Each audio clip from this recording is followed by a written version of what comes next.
총선이 끝났지만 김포에서는 서울 편입을 두고 갑론을박이 여전합니다.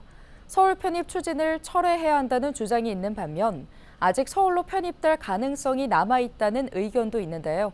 김병수 김포시장은 총선이 끝나 서울 편입을 본격 추진할 수 있게 됐다며 다음 선거를 서울시 소속으로 치르는 것을 목표로 서울 편입을 지속적으로 추진하겠다는 입장입니다. 김진재 기자의 보도입니다. 지난 총선을 앞두고 등장한 김포시의 서울 편입 이슈. 지역에서 시작된 서울 편입 주장은 선거철 메가시티론으로 확장하며 여당의 주요 아젠다 중 하나가 됐습니다. 하지만 서울 편입을 주장했던 여당 후보들이 김포 지역 총선에서 모두 낙선하면서 주민들 사이에서는 서울 편입은 물 건너갔다는 이야기가 나옵니다. 경기도의회에서는 서울 편입이 총선용 이슈였다는 지적과 함께 김포시 집행부가 편입 추진을 중단해야 한다는 주장도 나오고 있습니다. 득실을 따져야 될 거 아니겠습니까? 김포시 입장을 생각한다 그러면.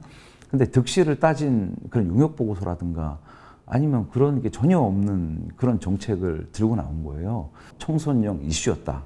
그렇다고 그러면 이거는 이미 총선의 선거 결과에서 심판을 받은 정책 아니겠습니까? 그럼 마땅히 철회가 돼야죠. 이 같은 지적에 대해 김병수 김포시장은 김포 서울 통합은 처음부터 정치적인 이슈가 아니었다며 총선 결과와 상관없이 꾸준히 서울 통합을 추진한다는 입장입니다. 사실은 이렇게 총선용이라는 오해 때문에 사실 이렇게 부정적 여론이 많이 있었거든요. 근데 총선이 끝났기 때문에 이제 총선용이 아니라는 게 명확해졌잖아요. 그래서 오히려 그 서울 통합 문제가 이제는 진짜 본격적으로 추진할 수 있는 상황이 됐다라고 생각하죠. 서울시와 김포시는 지난해 말 행정구역 통합을 위한 공동연구반을 구성한 이후 교통, 복지, 교육 등 분야별 예상되는 변화와 이에 따른 상생 발전 방안을 검토 중입니다. 김포시는 기후 동행카드 참여 등 이미 교통부터 김포 서울 통합이 이루어지고 있다는 입장.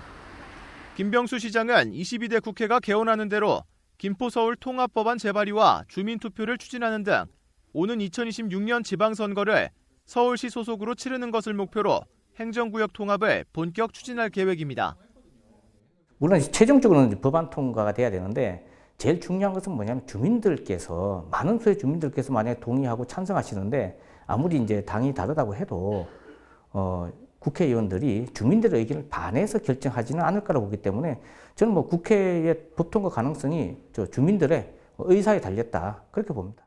한편 이번 총선 김포 가불선거구에서 당선된 김주영 박상혁 의원은 서울 편입 자체에 반대하는 입장은 아니지만 5호선 연장 등 교통 문제를 우선적으로 해결한 뒤 편입은 주민 의견 수렴 등 장기간 검토가 필요하다는 입장을 밝혔습니다.